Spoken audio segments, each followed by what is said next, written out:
I am Joshua, 32 years old, and my parents cut me off for 4 years like I didn't exist. Before I tell you about the moment my father tried to financially ruin me in front of a room full of people and ended up leaving in the back of a police cruiser, let me know where you are watching from in the comments. It was a Tuesday morning, exactly 45 minutes past 7. The kind of crisp, sharp autumn morning in the city where you can see your breath in the air and the sunlight hits the brick buildings at a low, golden angle. I was standing behind the massive oak counter of my shop, Riverside Coffee. My hands were wrapped around the cold metal of the portafilter, tamping down freshly ground espresso beans. The shop smelled incredible, a deep, rich mix of dark roast Colombian coffee, warm butter croissants, and the faint scent of cinnamon from the bakery rack. The low hum of the espresso machine and the soft, rhythmic jazz playing from the ceiling speakers created a perfect, peaceful rhythm. This was my sanctuary. I knew every scratch on the hardwood floor because I sanded those boards myself. I knew the slight squeak of the front door hinge. I knew the names of my morning regulars. Mr. Gray was sitting at his usual corner table by the window, adjusting his reading glasses as he folded the morning newspaper perfectly down the middle. A couple of college students were huddled over laptops near the back, and a line of 4 professionals in business suits stood patiently waiting to order. Everything was exactly how it was supposed to be. I had built this life from absolutely nothing. Then the heavy brass bell above the front glass door chimed. It was not a normal chime. Someone pushed the door open with a sudden, violent force, causing it to bang against the rubber doorstop. The cold morning air rushed inside, but that was not what made the hair on the back of my neck stand up. It was the heavy, arrogant, unmistakable sound of leather dress shoes striking the hardwood floor. I did not even have to look up to know my piece was over. My chest tightened immediately, a hard knot forming right beneath my ribs. I wiped my hands slowly on the dark denim apron tied around my waist, took a deep breath to steady my racing heart, and lifted my head. Through the large front window of my shop, taking up 2 parking spaces directly across the street, sat my father's gleaming silver Porsche. It was parked illegally, half up on the curb, the hazard lights flashing as if the rules of the city simply did not apply to him. And there they were, standing right in the middle of my life. My father, Robert, walked in first. He was wearing a charcoal gray tailored suit that probably cost more than my first espresso machine. His broad shoulders were pulled back, his chest puffed out, and his jaw was set in that familiar, hard line he always used when he was preparing to crush a rival in a boardroom. Behind him was my mother. She was wearing a beige cashmere coat, her hair blown out perfectly, her lips painted a severe shade of red. She was scanning my coffee shop with a look of absolute disdain, turning up her nose at the exposed brick walls and the mismatched vintage chairs as if she had just stepped into a biohazard zone. Trailing slightly behind them, holding his latest smartphone up at chest level with the camera lens pointed directly at me, was my younger brother, Matthew. The golden boy. The one who never said no, the one who took the money, the cars, and the expectations without a single complaint. He had a smug, punchable smirk plastered across his face. He was recording. He wanted content. He wanted to capture the exact moment I broke down. They completely ignored the line of customers. They bypassed the 4 people waiting politely and marched straight to the pickup counter. My father placed both of his heavy hands flat on my wooden counter, leaning his weight forward, invading my space. "What a cute little place," my father announced. His voice was booming. It was not a greeting. It was a performance. He projected his voice so the college students in the back and Mr. Gray by the window would stop what they were doing and look. "We are so proud of you, Joshua." Proud. The word tasted like poison. My jaw clenched so hard my teeth ached, but I kept my face entirely blank. I did not flinch. I did not step back. I just stood there, looking at the man who had not spoken a single word to me in 1,460 days. My mother stepped up beside him, resting her hand on his arm. She turned to the young woman standing at the front of the line, flashing a blinding, entirely fake smile. "Isn't it charming?" my mother said loudly. "Our son is so entrepreneurial. We always knew he had a little hobby in him. It keeps him busy. A hobby. A 60-hour-a-week business that paid my mortgage and employed 4 people was a hobby to her. I looked my father directly in the eyes. His eyes were cold, calculating, and completely empty of anything resembling paternal warmth. "Can I help you?" I asked. My voice was completely flat, completely devoid of emotion. My father's fake smile vanished in a fraction of a second. The performance for the crowd was over. The real business was beginning. He reached inside his expensive leather portfolio, pulled out a thick, legally bound document heavily stapled at the corner, and slammed it down onto my counter. The violent slap of the paper made the glass tip jar rattle. He leaned in closer. I could smell the sharp, expensive musk of his cologne. "You have had your fun playing independent, Joshua," he hissed. His voice was low now, a dangerous, vibrating growl meant only for my ears. "But playtime is over. Sign this. It is a partnership agreement. You are going to sign over 15% of Riverside Coffee LLC to this family. You can consider it a family tax for everything you cost us." I looked down at the document. The crisp white paper glared under the warm pendant lights of the shop. I could clearly read the bold, capitalized letters at the top indicating an transfer of equity. My full legal name was already printed perfectly on the signature line at the bottom. I did not touch it. I kept my hands firmly by my sides. "Why would I give you 15% of my business?" I asked calmly. Matthew scoffed loudly, shifting his phone to make sure he had a clear angle of my face. My mother rolled her eyes and sighed heavily, acting as if my stubbornness was a terrible burden she was forced to bear. "Because," my father whispered, his eyes narrowing into dark slits, "I can make one phone call. I did my research, Joshua. I know exactly who owns this building. I know your landlord. I know Wyatt. I play golf with men who could buy and sell him before breakfast. I call him right now, tonight, and I tell him you are running an unsafe, non-compliant operation. I tell him you have violated the terms of your commercial lease. You will be locked out of this building and out on the street by Friday morning. Sign the paper." He stood up straight, crossing his arms over his chest, looking down at me like I was an insect he was preparing to step on. He fully expected me to panic. He expected me to start begging, to start negotiating, to show fear. People like my father operate on the core belief that everyone has a breaking point, and that money and loud threats can bend the entire world to their will. I looked past him. I made eye contact with Mr. Gray, who had lowered his newspaper completely and was staring at my father with a look of absolute disgust. I looked at my barista, Chloe, who had frozen beside the cash register, her eyes wide. I turned my attention back to the man demanding my livelihood. I reached over, grabbed a clean paper napkin, and used the edge of it to slide his extortion contract back across the counter until it bumped against his knuckles. I refused to let my bare skin touch his paperwork. "No," I said. My father's jaw dropped slightly. The muscles in his thick neck strained, and a thick blue vein pulsed visibly on his temple. "Excuse me?"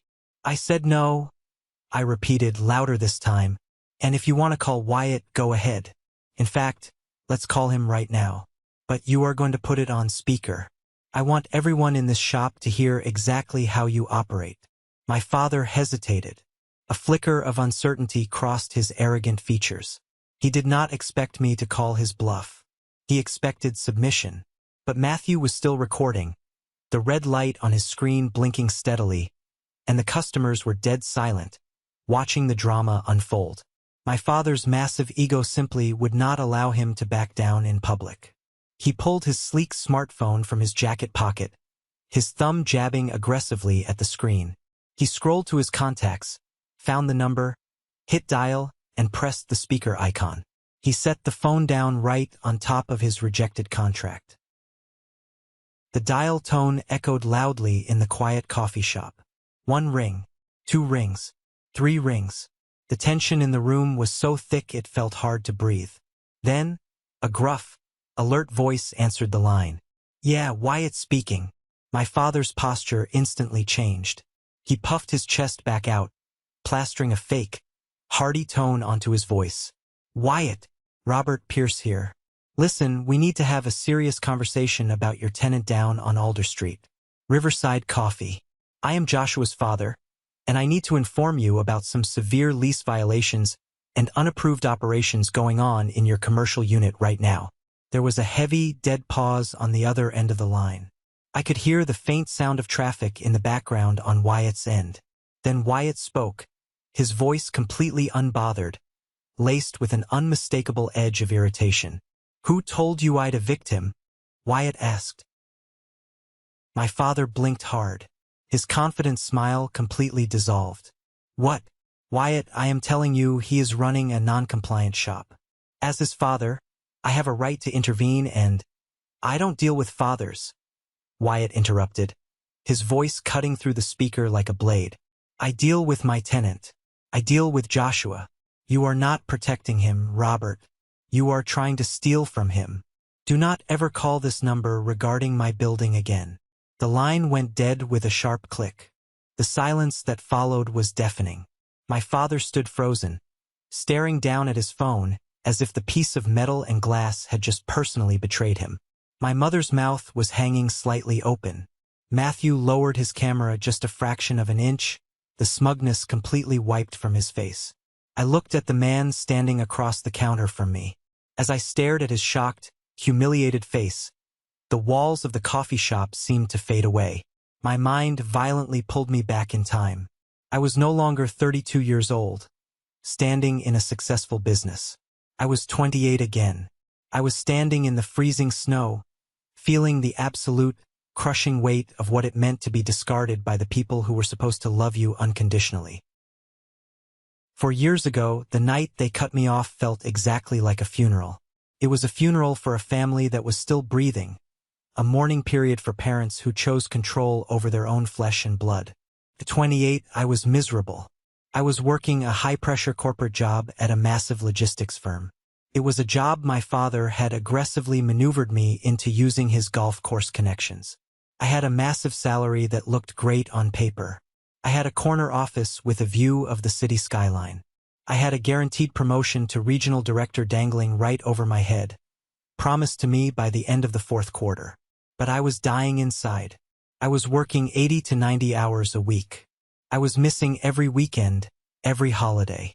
I was making incredibly rich men even richer by exploiting loopholes and destroying smaller supply chain businesses. Every morning I woke up, looked in the mirror, and hated the man looking back at me. The stress was physically destroying my body. I was losing weight, my hair was thinning, and I could not sleep for more than 3 hours a night without waking up in a cold sweat. One evening in late November, I drove to my parents' massive, gated estate in the suburbs. We were having a formal family dinner in their dining room. The table was set with heavy silver cutlery and crystal glasses. My mother was serving a roast. Matthew was talking loudly about a new sports car he wanted. I waited until the plates were cleared, and then I told them the truth. I looked my father in the eye and told him I was resigning the next morning. I told him I could not do it anymore. I told him I wanted to take whatever savings I had, secure a small commercial loan, and open a coffee shop. It was a dream I had held onto since college, a dream I had buried to make him happy. The reaction was not disappointment. It was an explosion of pure, unadulterated rage. My father grabbed his heavy crystal whiskey glass and hurled it across the room. It smashed against the stone fireplace, shattering into 100 glittering pieces, raining glass down onto the expensive Persian rug. He stood up, knocking his heavy dining chair backward. His face turned a deep, terrifying shade of purple. He towered over the table, pointing a shaking finger directly at my face. He told me I was an ungrateful, pathetic embarrassment. He screamed that I was throwing away a golden ticket, that I was humiliating him in front of his peers. "You want to pour coffee for minimum wage?" he roared, spit flying from his lips. "You want to throw away the salary and the promotion I secured for you? Fine. But if you walk away from that firm, you walk away from this family. I will call my lawyer tomorrow morning. I will cut you out of the inheritance. I will erase your name from the family trust completely. He was not bluffing. My parents had always used money as a weapon. They had drained my entire college fund years ago to leverage one of their own risky real estate deals, promising they would pay it back with interest. They never did. I took out massive student loans to finish my degree, loans I was still paying off while earning that corporate salary. My mother sat perfectly still at the head of the table. She elegantly dabbed her mouth with a linen napkin, picked up her glass of red wine, and took a slow sip. She did not defend me. She did not try to calm my father down. She looked at me with eyes so cold it made my chest ache. "You are making a terrible, childish mistake, Joshua," she said, her voice eerily calm compared to my father's screaming. "You do not know how the real world works. You will fail. And when you do not expect us to save you. Do not come crying to our door." Matthew was sitting right next to her. He didn't say a word. He just sat there, swirling his water glass, a tiny, satisfied smirk playing on his lips. With me out of the picture, he was the sole heir. He was the only one left to inherit the estate. "Get out," my father demanded, pointing toward the heavy oak front door. "If you walk out that door tonight, you have no family. You are dead to us." I stood up. I reached into my pocket, pulled out the heavy key fob for the company car he had leased for me, and dropped it onto the mahogany table. It landed with a heavy thud. I turned around and walked out. I walked out into the freezing November night. I did not have a heavy winter coat. I did not have a safety net. I walked 3 miles in the dark down the winding suburban roads toward the train station, shivering violently, feeling the sharp, agonizing sting of rejection cutting deep into my chest. They cut me off completely. They did not call the next day. There were no phone calls on Thanksgiving. No messages on Christmas checking to see if I was warm or if I had food. Total, deafening, intentional silence. The days and weeks that followed were the darkest period of my entire life. I was completely alone in a massive city. I had some corporate savings, but breaking my apartment lease to find something cheaper drained almost all of it. I did not have enough capital to survive and start a business simultaneously. I needed a bridge loan. I needed a friend. I swallowed my pride and called Elijah. Elijah and I grew up together. We went to the same elite private schools. We played on the same tennis teams. His family went on vacations with my family. He was the closest thing I had to a brother besides Matthew. I drove my newly purchased, beat-up used sedan to his luxury apartment complex downtown. I just needed to sleep on his couch for 1 week while I finalized a cheap apartment rental and figured out my next move. I knocked on his door. When Elijah opened it, he only opened it a crack, leaving the security chain attached. He wouldn't look me in the eye. He stood in the narrow doorway, blocking my path, staring down at his expensive sneakers. "I can't let you in, man," Elijah muttered. His voice was incredibly tense. "What are you talking about?" I asked, completely confused. "Eli, it is freezing out here. I just need a couple of days. I'll stay out of your way." Elijah shifted uncomfortably, running a hand through his hair. "Your dad called me this morning. He called my dad, too. He said if I help you, if anyone in our circle helps you, he pulls his firm's investment portfolio out of my tech startup. It would bankrupt me, Josh. I can't risk it. I'm so sorry, man. You should just go home and apologize to him. It's not worth it." He gently closed the door in my face. The heavy lock clicked into place. I stood in that pristine, carpeted hallway, staring at the brass numbers on his door. My chest felt hollow. The air was sucked completely out of my lungs. I realized right then the true, terrifying reach of my father's power. He was not just locking me out of his house. He was actively, aggressively trying to starve me out of the city. He was cutting off my social lifelines. He wanted me desperate. He wanted me broken. He wanted me crawling back on my hands and knees, begging for my miserable corporate salary, begging for his approval, begging for the miserable life he had designed for me. I walked back down to my cold car. I gripped my steering wheel so hard my hands shook, tears of pure, hot frustration burning my eyes. Sitting in the dark, I made a promise to myself. I would never crawl. I would never ask them for a single dime. I would rather starve on the street than give them the satisfaction of seeing me break. I lived out of the back seat of my car for a month and a half. I bought a cheap membership to a 24-hour gym just so I could take hot showers and brush my teeth before sunrise. I worked 3 different minimum wage jobs. I worked retail during the day, waited tables at a diner at night, and did freelance data entry on my laptop in the back of my car until my eyes blurred. I saved every single penny. I ate ramen noodles and day-old bread. Eventually, I scraped together enough cash to secure a deposit for a commercial lease. I found a rundown, abandoned, disgusting corner unit on Alder Street. The previous tenant had left it in ruins. The floorboards were rotting, the windows were cracked, and the plumbing was ancient. But it was mine. I signed the lease. I moved a sleeping bag into the back storage closet and spent every waking hour in that building. I could not afford contractors. I taught myself basic commercial plumbing by watching hundreds of hours of videos online. I rented a heavy industrial sander and sanded the rotting hardwood floors for 3 days straight until my hands were covered in bloody blisters. I bought a broken, used commercial espresso machine from a bankrupt diner and refurbished it myself, ordering replacement parts one by one. It was an agonizing, brutally hard process, and it was made infinitely harder when the original owner of the building, a sleazy, fast-talking real estate flipper named Julian, decided to try and screw me over. Right as I finished the final renovations, Julian got a massive cash offer from a corporate developer who wanted to bulldoze the entire block. Julian sent me an eviction notice, claiming a fabricated breach of contract, trying to break my lease so he could sell the building empty. I refused to let another man take my life away. I fought him tooth and nail. I hired a cheap, incredibly aggressive young lawyer.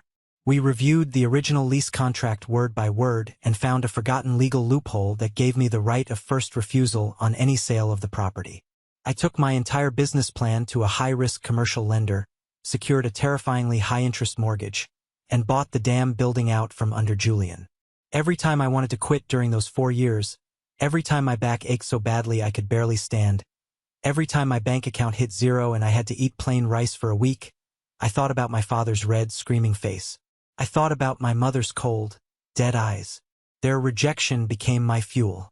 Their cruelty became the foundation I built my entire life upon. For years of grinding, sweating, and bleeding built Riverside Coffee. It was my heart. It was my home. And now, snapping back to the present moment, looking at my father standing arrogantly at my beautiful wooden counter, demanding 15% of the life I built from the ashes he intentionally left me in, I felt a cold, hard, unbreakable resolve settle deep into my bones. The shock of Wyatt hanging up on him wore off in a matter of seconds. My father's face flushed a deep, angry, mottled red. He shoved his phone violently back into his suit jacket pocket, gripping the edge of the wooden counter so hard his knuckles turned completely white. When bullies lose their primary weapon, they do not retreat. They do not apologize. They just reach for a heavier, dirtier club. You think that matters? My father spat, leaning over the expensive espresso machine I had rebuilt with my own hands. His voice dropped to a menacing, guttural growl. You think a landlord liking you keeps you safe in the real world? You own a restaurant, Joshua. Do you have any idea how fragile this industry is? I kept my hands resting easily, loosely on the counter. I did not break eye contact. Enlighten me. I have friends on the city council, he threatened, jabbing a finger toward my chest.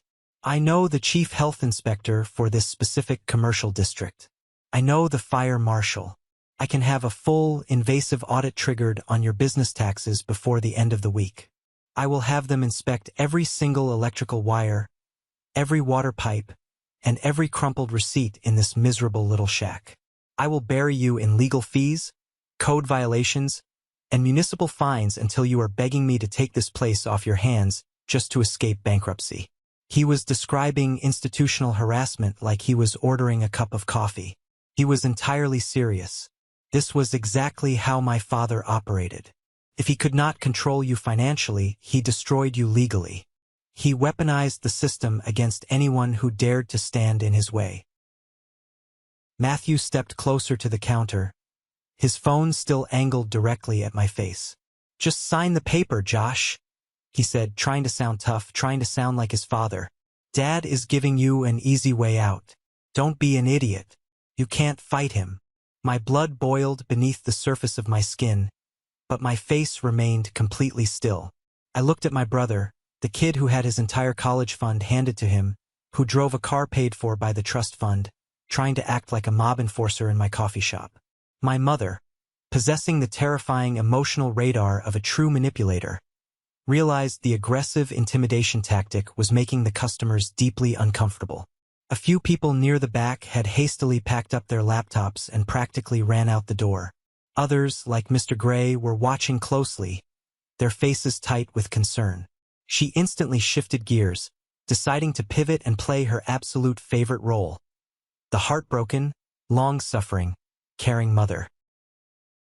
She turned away from me and looked directly at Mr. Gray, who was standing solidly by the pickup counter holding his newspaper like a shield. "I am so sorry you have to see this unpleasantness," she said to Mr. Gray, placing a trembling hand over her heart. Her voice was shaking perfectly. It was an Oscar-worthy performance. "Our son has always been mentally unstable. He cuts people out of his life for no reason. He makes incredibly rash, impulsive decisions. We are just trying to bring him back into the safety of the family. We want to help manage his assets so he doesn't completely ruin his own life." Mr. Gray looked at her. He looked at her expensive coat, her perfect hair, and her fake, teary eyes. Then he looked at me. Mr. Gray knew that I arrived at the shop at 4:30 a.m. every single day to bake the pastries. He knew that I remembered he took a splash of oat milk and no sugar. He knew the names of his grandchildren because I asked about them every Tuesday. Mr. Gray did not buy her toxic act for a single second. He just took a slow, deliberate sip of his hot coffee, tightened his grip on his newspaper, and stepped back, crossing his arms over his chest like a silent sentry.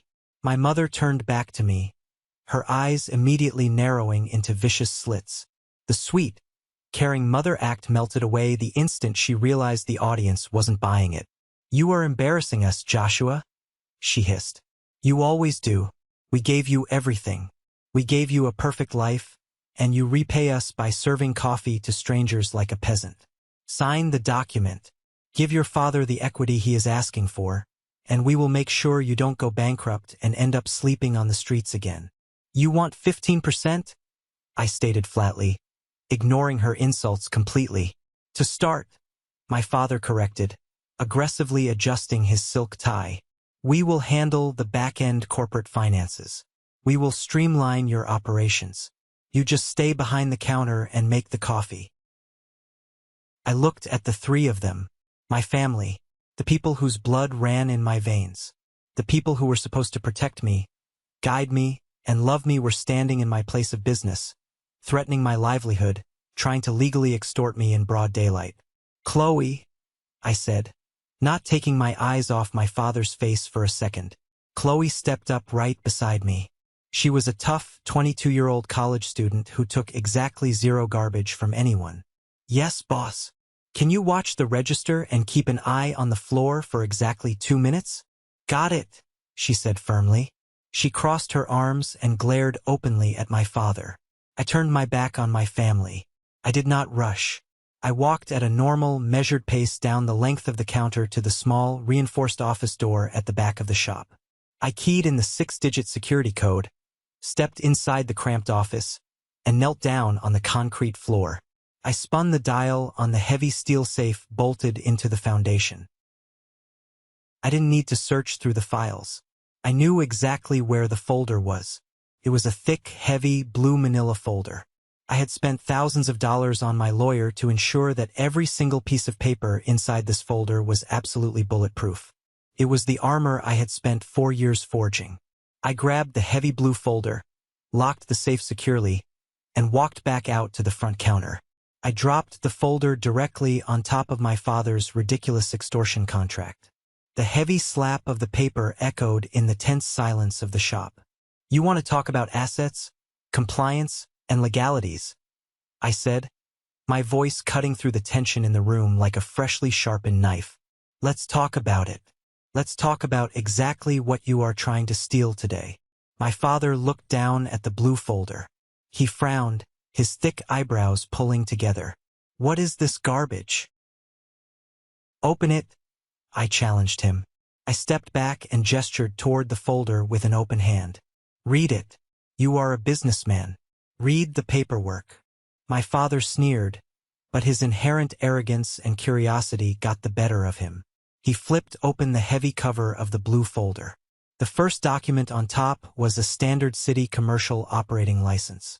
He glossed over it, barely reading the print. The second document was a past, pristine fire inspection report from exactly 3 months ago. He scoffed loudly, looking up at me as if I was wasting his incredibly valuable time. You think basic operational permits impress me, Joshua? He demanded, his voice dripping with condescension. Every hot dog stand on the corner has these. Keep reading, I instructed, my voice unwavering. He flipped to the third document. It was a legal deed summary from the county recorder's office. The print was crisp, bearing the official, raised blue stamp of the state government. I watched his eyes as they hit the page. I watched his brain switch from angry father mode to corporate executive mode.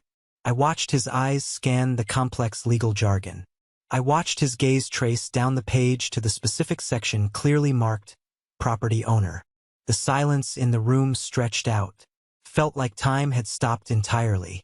The soft jazz music overhead suddenly felt deafeningly loud. My father's thick brow furrowed. He read the line again. He blinked hard, squinting, as if the bold, black words on the page might magically rearrange themselves if he focused enough. What is this? He asked. His loud, booming, authoritative voice had suddenly lost all of its volume. It sounded thin, weak. My mother leaned over his broad shoulder, squinting at the dense legal paper. What does it say, Robert? What is he showing you? I placed both of my hands flat on the wooden counter and leaned my upper body forward, intentionally closing the physical distance between us. I wanted to see the exact moment his reality shattered. It says, I spoke clearly, slowly, making sure every single syllable landed perfectly, that Wyatt is not just the landlord. Wyatt is my property manager. And that building entity, the LLC you just threatened to call and complain to? I paused. I let the absolute gravity of the situation hang in the air for 3 agonizing seconds. That entity is mine. My mother gasped sharply, taking a physical, stumbling step backward, her hand flying to her mouth. My father's face completely drained of color. The angry red flush vanished, leaving him looking pale, sick, and incredibly old. You own the building? I am the sole managing member of the holding LLC that owns this entire commercial block, I clarified, making sure the legal distinction was perfectly clear to his corporate brain. When the old owner, Julian, tried to sell it out from under me, I exercised my legal right of first refusal. I bought the building. Wyatt handles the daily tenant issues, the plumbing complaints, and the rent collection because I prefer to run my coffee shop in peace. So, when you just called Wyatt on speakerphone in front of all these witnesses and threatened to get the tenant evicted, I let a small, cold smile touch the corners of my mouth. You were threatening to get me evicted from my own property. You were threatening to report me to myself. The look of absolute, crushing defeat and profound humiliation that washed over my father's face was something I will remember with crystal clarity until the day I die. He had walked into my shop firmly believing I was a desperate, struggling, minimum-wage barista barely making rent every month. He believed he held all the power, all the cards, and all the leverage. He believed his massive wealth and his loud voice gave him the divine right to crush me into the dirt. Instead, he was standing inside a commercial building I owned, making empty, pathetic threats against a landlord who worked directly on my payroll. You're lying, my mother hissed. Her voice was trembling uncontrollably as she pointed a manicured finger at the stamped document. That is a fake document. There is absolutely no way you secured the capital for a multimillion-dollar commercial building. You were completely broke. You had nothing in your bank account when you left us. I had nothing, I agreed easily, maintaining eye contact with my father, refusing to look at her. But I worked. I saved. I built. I didn't take vacations. I didn't buy sports cars. And most importantly, I didn't have you constantly draining my energy, manipulating my choices, and destroying my confidence. My father abruptly slammed the blue folder shut. The sound was loud and desperate. He was completely cornered, and his massive ego was severely bruised in front of an audience of strangers. But Robert Pierce does not apologize. When he is proven wrong, when he is publicly humiliated, he does not reflect. He just turns vicious. Fine, my father snarled. His eyes were burning with a look of pure, unadulterated malice. The mask of the caring, concerned father was completely gone. You own the bricks. Congratulations, Joshua. You bought a crumbling brick box. But you still run an operating company inside of it. You still have Riverside Coffee LLC registered with the state. He tapped his fingernail aggressively against his own extortion contract still sitting on the counter. You are going to sign this paper, Joshua, or I promise you, I will bury this coffee business in so much red tape, so many frivolous lawsuits, and so many municipal complaints that you won't be able to breathe. I will bleed your operating budget dry. While he was yelling, throwing his desperate legal threats into the air, my eyes darted slightly to the right. I looked at Matthew. Matthew had completely lowered his phone. He wasn't recording the confrontation anymore. He was standing slightly behind my mother, his head bowed down, staring intently at his glowing screen. His thumbs were flying across the digital keyboard at lightning speed. He looked incredibly tense. He was chewing nervously on his bottom lip, a telltale sign of anxiety he had had since we were kids. I casually shifted my gaze upward toward the ceiling corner near the front window. Our commercial internet router was mounted up there. The small green LED light indicating guest Wi-Fi traffic was blinking frantically. It was strobing, indicating a massive upload of encrypted data. My brain started connecting the dots at warp speed. Why would Matthew, the kid who lived for social media drama, stop recording the biggest confrontation of our lives? The only thing Matthew loved more than family chaos was posting it online for validation. Unless he was doing something else. Something highly specific. Something my father had instructed him to do as a digital backup plan in case the physical intimidation failed. A cold, sharp chill ran rapidly down my spine, immediately followed by a massive spike of adrenaline. I remembered my father's exact words from just 5 minutes ago. We will handle the back-end corporate finances. They weren't just here to yell at me. They weren't just here to threaten me with building inspectors. They had a coordinated plan already in motion. I reached deep into my heavy apron pocket and pulled out my own smartphone. I bypassed my standard text messages and immediately opened my secure, encrypted email application tied to the LLC registry. I swiped down to refresh the inbox. Nothing. The screen was empty. I waited 2 seconds and swiped down to refresh it again. And then, a bright, glaring red notification banner popped up at the very top of my screen. The email subject line read, in bold, terrifying letters, urgent notification. Change of control request initiated, Riverside Coffee LLC. My heart slammed against my ribs like a sledgehammer, but my hands remained perfectly, unnaturally steady. I tapped the email to open the full report. It was an automated, high-priority security alert from the state's Corporate Compliance Registry Office. Someone was actively, in real time, trying to legally hijack my business entity. They were attempting to file a fraudulent change of registered agent and managing member form, attempting to digitally insert their own names onto my corporate filings, effectively locking me out of my own company's bank accounts and tax profiles. I read the specific details generated by the state's security system. Filing name submitted, Robert Pierce. IP address origin location, Riverside Coffee Guest Wi-Fi Network. I looked up from my screen. I looked straight at Matthew. He had his head down, sweating profusely now, still tapping frantically on his screen. He was trying to bypass the secondary two-factor authentication prompt that was currently sending secure alerts directly to my phone in my hand. My father had purposely distracted me with the loud, aggressive argument, the fake real estate threats, and the paper contract, all while Matthew stood right in the middle of my shop, using my own guest internet connection to commit a severe federal crime: wire fraud and corporate identity theft. "Matthew," I said. My voice was no longer calm. It was not flat. It was sharp, loud, and carried an absolute command that silenced the entire room instantly. Matthew jumped violently, nearly dropping his expensive phone onto the floor. His head snapped up, his eyes wide with guilt. "What exactly are you doing on your phone?" I asked, stepping out from behind the register. My mother quickly stepped sideways, trying to physically block my view of her golden child. "He is texting his friends. Leave your brother alone, Joshua. You are being paranoid." I didn't even look at her. I walked aggressively around the edge of the long wooden counter.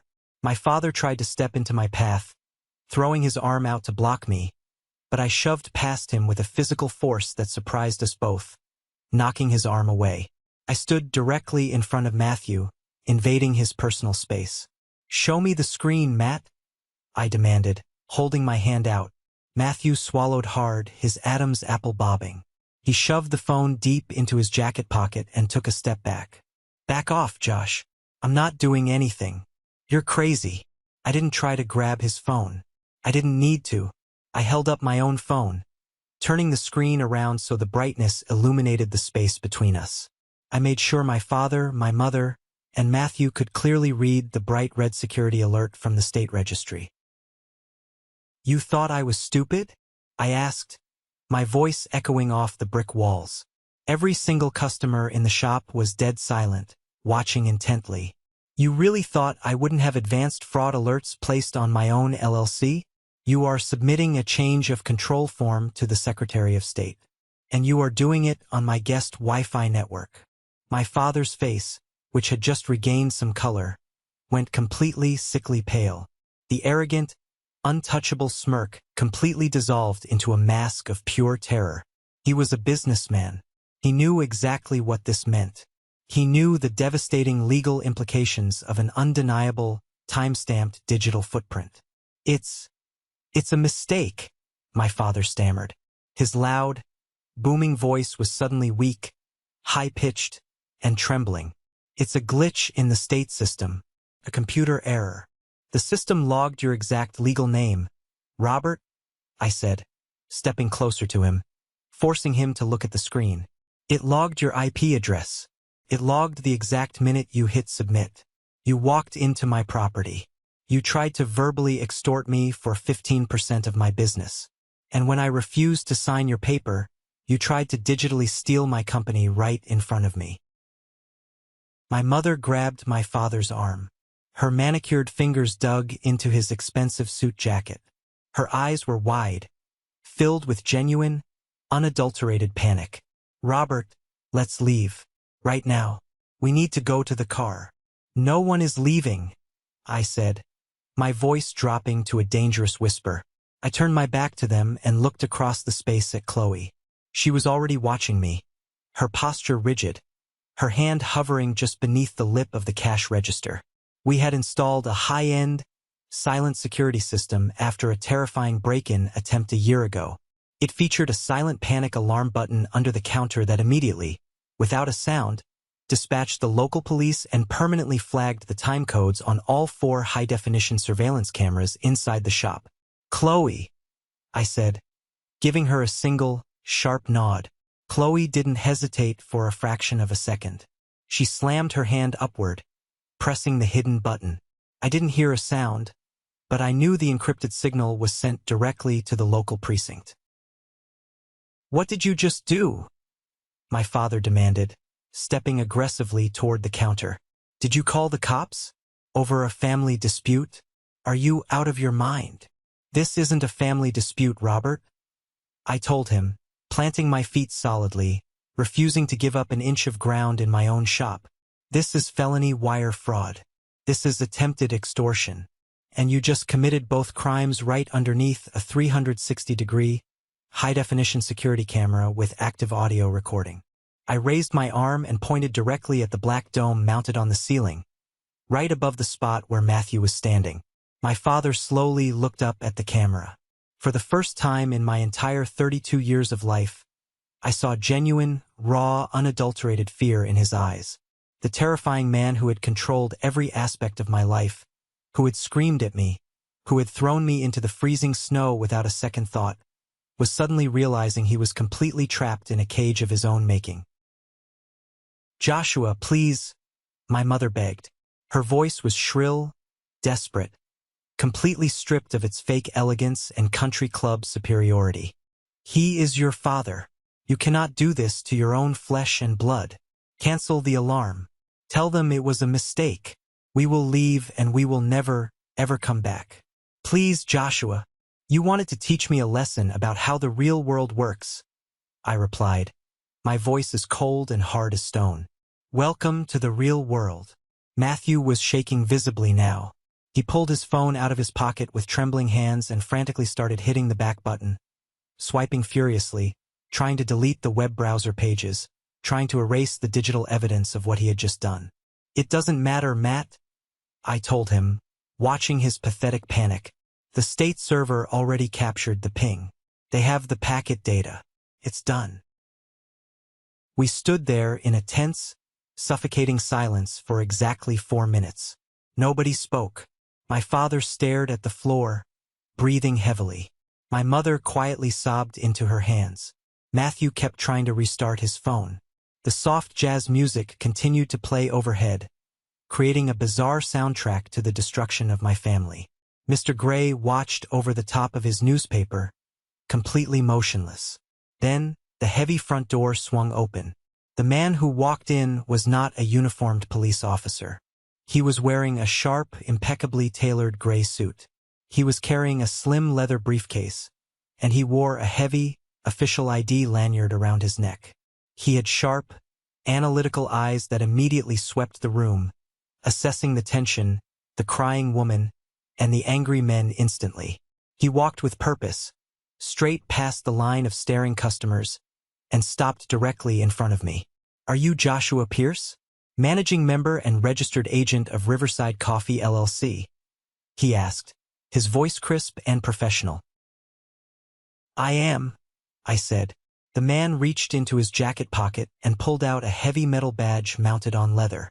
"My name is Nathan. I am a senior investigator with the State Corporate Compliance and Fraud Office.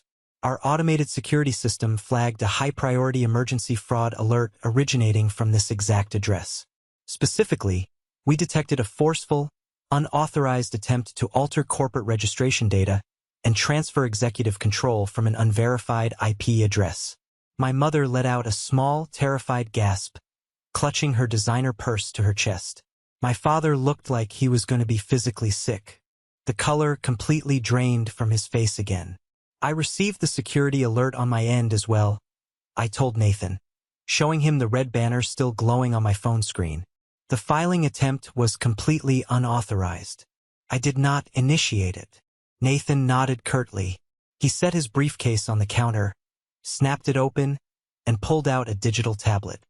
He looked up, his cold gaze sweeping over the 3 people standing near the counter. "And which one of you is Robert Pierce?" Nathan asked. My father swallowed hard, the sound audible in the quiet shop. He nervously straightened his silk tie, desperately trying to muster up some of his usual corporate authority and boardroom bravado. "I am," my father said, his voice shaky. "I am his father. Look, officer, this is a massive misunderstanding. A simple clerical error. I am a silent investor in his company, and I was simply updating our internal administrative files on the state website. There is no fraud happening here." "That is an absolute lie," I stated immediately, my voice ringing out clear and loud. "He holds 0 equity in this LLC. We have no partnership contract. He invested nothing. He was actively attempting to verbally extort me for 15% of my business mere moments before the digital filing was initiated by his son on my guest network. Nathan didn't even blink at my father's excuse.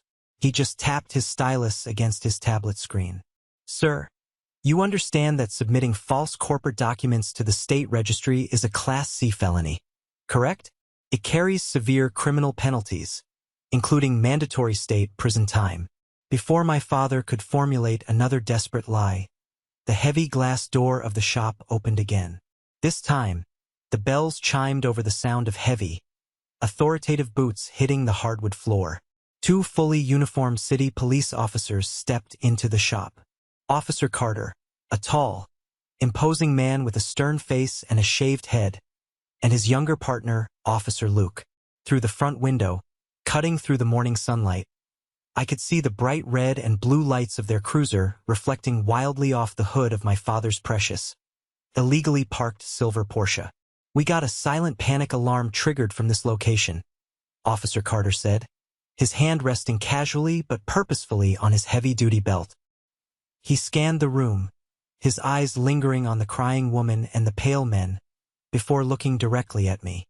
Are you the owner? Is everyone in here safe? I am the owner, I said firmly. I am safe. But these 3 individuals walked into my business and attempted to verbally extort me for a percentage of my company. When I refused their demands, they used my Wi-Fi network to attempt a fraudulent, illegal takeover of my LLC registry with the state. The state compliance investigator is standing right here, confirming the digital trail. Officer Carter looked at Nathan. Nathan gave a single, curt nod and turned his tablet screen to show the police officer the flagged IP address and the timestamped state logs. Officer Carter's jaw tightened. He looked directly at my father. Sir, Carter said, his voice deep and commanding. Step away from the counter immediately. Keep your hands out of your pockets and where I can see them. This is absurd, my father shouted, finally losing the last shred of his temper. Fear turned back into explosive anger. I am a respected businessman. I own a massive real estate portfolio in this city. You cannot treat me like a common street criminal. I know the chief of police. This is a private family matter. Officer Luke stepped forward, closing the distance quickly. Sir, lower your voice and step back right now, or I will put you in handcuffs and drag you out of here. Do not test me. My father froze. He looked at the 2 armed officers. He looked at the stone-faced state investigator. Then he looked at me. There was no way out. The walls had completely closed in. His massive bank account couldn't buy him out of this. His loud, booming voice couldn't intimidate the police. He slowly stepped backward, raising his shaking hands slightly in the air. Do you want to press formal charges today? Officer Carter asked me, pulling out a small notepad. I want the digital fraud attempt investigated fully by the state office, I said, looking at Nathan, who nodded in agreement, already typing up his preliminary report. And regarding my physical property, I want them formally trespassed. All 3 of them. I want it on the official police record that if they ever step foot in my coffee shop, or anywhere near this commercial building, they will be arrested immediately without warning. My mother started wailing. Real ugly, desperate tears this time. It was a pathetic sight. Joshua, please. We are your family. We gave you life. You can't ban us from your life. Think about what our friends will say. Think about the scandal. They will say I protected myself from criminals, I replied coldly. Officer Luke pulled out his pen. He demanded my parents' driver's licenses and Matthew's ID. He wrote down their exact names, addresses, and dates of birth, formally issuing the trespass warning in the system. Listen to me very carefully, Officer Luke told my father, handing the IDs back. You are now legally, permanently banned from these premises. If you return, you will be arrested for criminal trespassing. There will be no warnings. Do you understand? My father didn't speak. He just glared at the floorboards, his jaw tight, his chest heaving. I asked if you understand, Luke repeated, his voice much louder, echoing in the quiet shop. I understand, my father whispered. Good. Now turn around and get out, Carter ordered, pointing toward the door. My parents turned around. Matthew kept his head down, completely humiliated, refusing to make eye contact with anyone. They walked slowly toward the door, doing the walk of shame past the line of my loyal customers who had watched their entire meltdown. Just as my father pushed the heavy glass door open to leave, Officer Carter's shoulder radio crackled loudly with static. Dispatch was running my father's name and date of birth through the criminal database. What the dispatcher said next made everyone in the room stop dead in their tracks, and changed the course of my life forever. The heavy front door was halfway open. The cold autumn air was rushing into the coffee shop. My father had his hand on the brass handle, his shoulders slumped in defeat, ready to walk out and escape the absolute humiliation he had just brought upon himself. But then, Officer Carter's shoulder radio crackled loudly. The static cut through the dead silence of the room. The dispatcher's voice was sharp, professional, and echoed off the brick walls of Riverside Coffee. Unit 27, be advised. The name Robert Pierce returns with an active investigative flag from the State Financial Crimes Division. Suspect is listed as a person of interest in an ongoing corporate extortion and wire fraud case. Hold subject and contact Detective Miller immediately. No one moved. The air in the room grew incredibly heavy. I watched my father freeze. His hand was still gripping the door handle, but his knuckles were completely white. Officer Carter immediately dropped his notepad. His hand moved instinctively to his duty belt. Officer Luke stepped sideways, physically blocking the exit, placing himself between my father and the open door. Sir, Officer Carter said, his voice completely devoid of any polite customer service tone. It was the voice of a man who was now dealing with a recognized criminal. Step away from the door. Put your hands behind your back. My father turned around slowly. His face was a mask of pure, unfiltered terror. The arrogant, wealthy corporate executive who had walked into my shop demanding 15% of my life was completely gone. He looked small. He looked pathetic. This is a mistake. My father stammered, his voice cracking. I have an impeccable record. I am a pillar of this community. You cannot arrest me. I demand to speak to my lawyer. I want my lawyer right now. You will have plenty of time to call your lawyer from the precinct, Officer Carter replied smoothly, stepping forward and grabbing my father's wrists. The metallic click of the handcuffs ratcheting shut was the loudest sound I had ever heard. It sounded like absolute justice. My mother let out a blood-curdling scream. She dropped her designer purse onto the hardwood floor and grabbed Officer Luke's arm. You can't do this. Do you know who we are? We have a massive inheritance. We have trust funds. We can destroy your careers. Take those off him. Ma'am, step back right now or you will be placed under arrest for interfering with a police investigation, Officer Luke commanded, easily breaking her grip. My mother stumbled backward, her face smeared with mascara and tears. She looked wildly around the room, desperately searching for someone, anyone, to help her. She looked at the college students. She looked at Mr. Gray. Finally, her frantic eyes landed on me. Joshua, she screamed, pointing a trembling finger at my chest. Stop them. Tell them it's a misunderstanding. Tell them you forgive him. He is your father. If they take him, the scandal will ruin us. It will ruin the family. I stood behind my wooden counter, my hands resting calmly on the polished surface. I looked at the woman who had watched my father throw me out into the freezing snow 4 years ago. I looked at the woman who had happily spent my college fund on her own luxury vacations and told me to figure it out myself. The family was ruined a long time ago, I said, my voice steady and cold. You are just finally getting the bill. I turned my attention to Nathan, the state corporate compliance investigator, who was quietly typing on his tablet, documenting every single second of the interaction. What did the dispatcher mean? I asked him directly. What active investigation? Nathan looked up, adjusting his glasses. He looked at my handcuffed father, then back to me. I cannot discuss the intimate details of an ongoing state investigation with a civilian, Mr. Pierce. However, I can tell you that the exact digital footprint we caught today, using a public guest Wi-Fi network to aggressively hijack a commercial LLC registry after a verbal intimidation attempt, matches a specific modus operandi.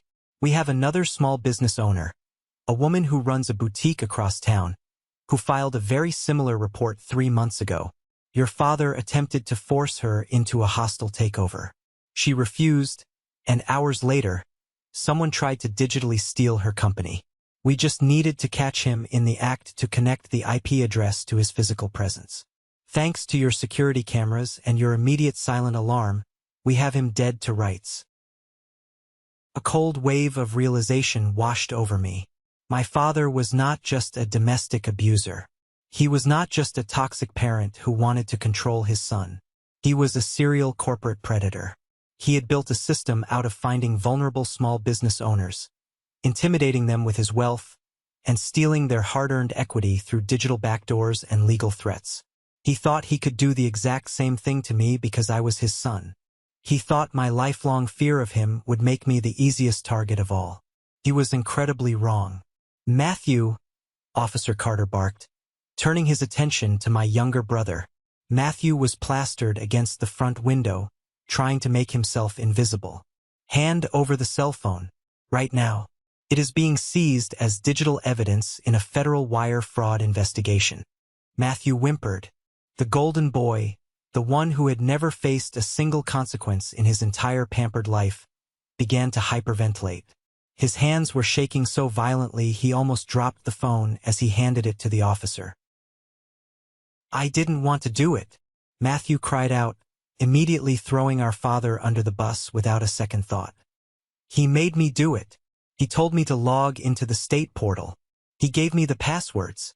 I was just following his orders. Please, I don't want to go to jail. I have a salary. I have a life. Shut up, Matthew. My father roared from his handcuffs, his face turning purple again. Do not say another word without a lawyer. You have the right to remain silent, Officer Carter began, reciting the Miranda rights in a calm, practiced voice as he marched my father toward the front door. Anything you say can and will be used against you in a court of law. They walked him out the door. The bells chimed a cheerful, bright sound that felt incredibly ironic. I watched through the large front window as they pushed my father into the back of the police cruiser, pressing his head down to clear the doorframe. My mother ran out after them, sobbing hysterically, completely ignoring her illegally parked Porsche.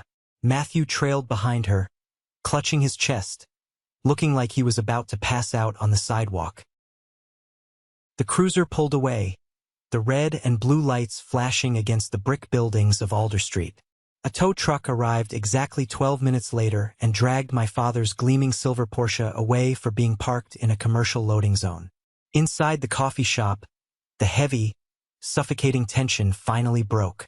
Mr. Gray, who had stood completely silent throughout the entire 20-minute ordeal, slowly folded his newspaper. He walked up to the counter, reached into his wallet, and pulled out a crisp $20 bill. He dropped it directly into Chloe's tip jar. Your espresso, Mr. Gray said, looking me directly in the eye, is the best in the city, Joshua. I will see you tomorrow morning. See you tomorrow, Mr. Gray, I replied, a genuine smile finally breaking across my face. The next few weeks were a massive, chaotic whirlwind of legal meetings, police statements, and aggressive boundary setting. I did not sit back and wait for the dust to settle. I went on the absolute offensive. I took the revenue from Riverside Coffee and hired the most ruthless, heavily recommended commercial litigation lawyer in the city. My lawyer filed for an immediate permanent restraining order against Robert, my mother, and Matthew.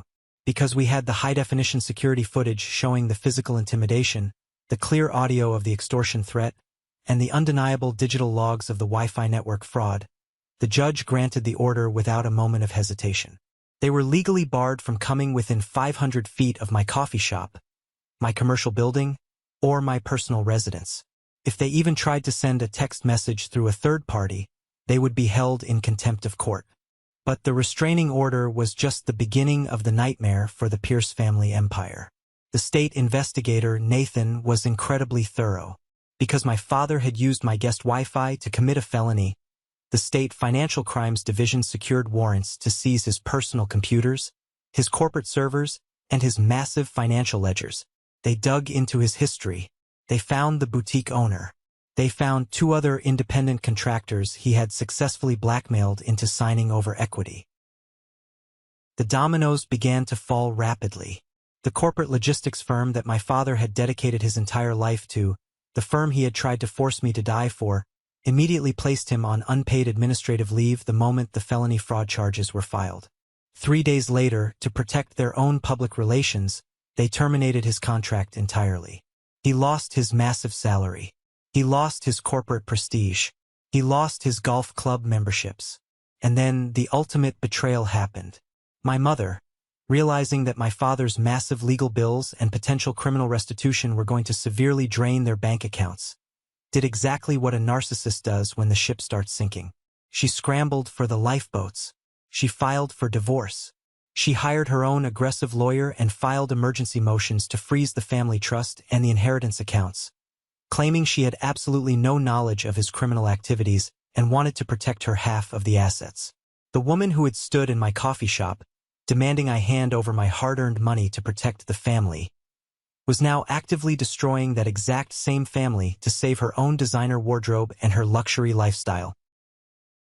Matthew, terrified of facing federal wire fraud charges as an accomplice, turned state's evidence.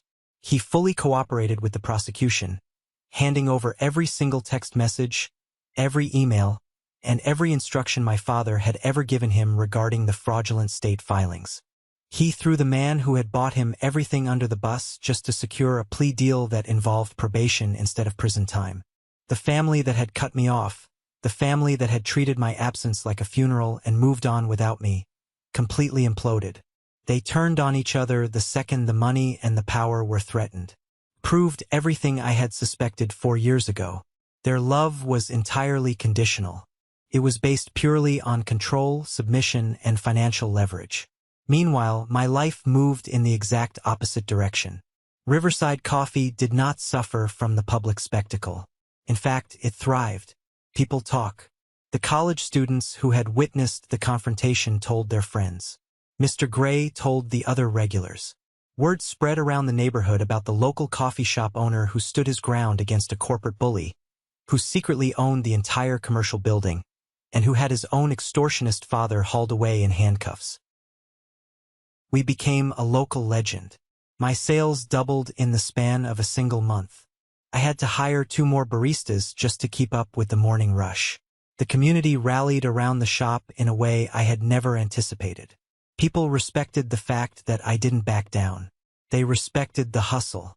One crisp morning, about 3 months after the incident, I arrived at the shop at my usual 4:30 a.m. I unlocked the heavy glass door, turned on the warm pendant lights, and fired up the espresso machine. I stood behind the counter, listening to the quiet hum of the refrigerators and the gentle hiss of the steam wand. I looked out the large front window. The street was empty, peaceful, and perfectly still. The silver Porsche was long gone. The heavy, suffocating shadow of my family was completely erased from my reality. I poured myself a simple cup of black coffee, leaned against the back counter, and just breathed. For 4 years, I had carried a heavy, invisible weight on my shoulders. I had spent countless nights staring at the ceiling of my cheap apartments, wondering if I had made the right choice. I wondered if the grueling manual labor, the financial panic, and the crushing loneliness were worth the price of my freedom. I used their rejection as a bitter fuel to keep myself moving forward, terrified that if I stopped running, the grief of losing my parents would finally catch up and destroy me. But standing there in the quiet warmth of my own successful business, inside a massive commercial building that bore my legal name on the deed, I realized the truth. The 4 years of silence they gave me was not a punishment. It was the greatest gift they could have ever given me.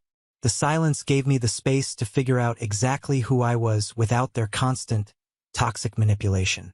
The struggle taught me the true value of $1, the weight of a signed contract, and the unbreakable strength of my own 2 hands. While my father was busy building an empire of glass based on intimidation and fraud, I was quietly laying down a foundation of solid concrete based on hard work, legal compliance, and genuine human connection. I realized that the inheritance my father used to threaten me with, the trust funds, the real estate portfolios, the massive corporate salaries, was completely worthless. It was blood money. It came with a leash so tight it would have choked the life out of me. I would rather serve coffee to Mr. Gray every single morning for the rest of my life than spend one more day sitting in a corner office, miserable, trying to earn the approval of a man who viewed his own son as a financial asset to be leveraged. I learned that family is not defined by blood. Blood is a biological accident. Blood does not give anyone the right to abuse you, to manipulate you, or to demand a percentage of your peace. Family are the people who stand by you when your bank account is empty. Family is Chloe, hitting the panic button without a second of hesitation. Family is Wyatt, refusing to entertain a bully on the phone. Family is Mr. Gray, dropping a $20 bill in the tip jar after watching my entire world collide. You build your family through mutual respect, trust, and shared struggles. You do not inherit it. If there is one profound lesson I want you to take away from my story today, it is the absolute, undeniable power of documentation and boundaries. If you have a toxic person in your life, whether it is a parent, a sibling, or a boss, who constantly uses emotional guilt, financial threats, or sheer volume to control you, you must stop fighting them with emotion. Narcissists and bullies feed on your emotional reactions. They want you to yell. They want you to cry. They want you to feel crazy. Instead, fight them with cold, hard paper trails. Save the emails. Document the interactions. Secure your assets legally. Install the cameras. Build a fortress of compliance around your life that is so incredibly strong, they shatter their own teeth when they try to bite you. My father thought he could roll into my shop and overwhelm me with his presence. He didn't realize I had spent 4 years silently building a legal brick wall right in front of him. Your peace of mind is your greatest wealth. Do not let anyone, especially someone who shares your last name, convince you that you owe them your sanity as a family tax. You owe them absolutely nothing. This is where my story finds its conclusion. I am Joshua. I am 32 years old, and I am the sole owner of Riverside Coffee. I am free. I want to thank you from the bottom of my heart for staying with me through this long, intense journey. Sharing this was not easy, but I know there are people watching this right now who are dealing with their own toxic family members, wondering if the struggle to break free is actually worth it. I am standing here telling you that it is. I would genuinely love to hear your thoughts on this. What was the most impactful moment of this story for you? Have you ever had to draw a hard, legal boundary with a toxic family member? Please share your perspective in the comments below, or simply drop the word good, so I know that you found value and strength in the lessons I shared today. Your interactions help push this video to others who might desperately need to hear it.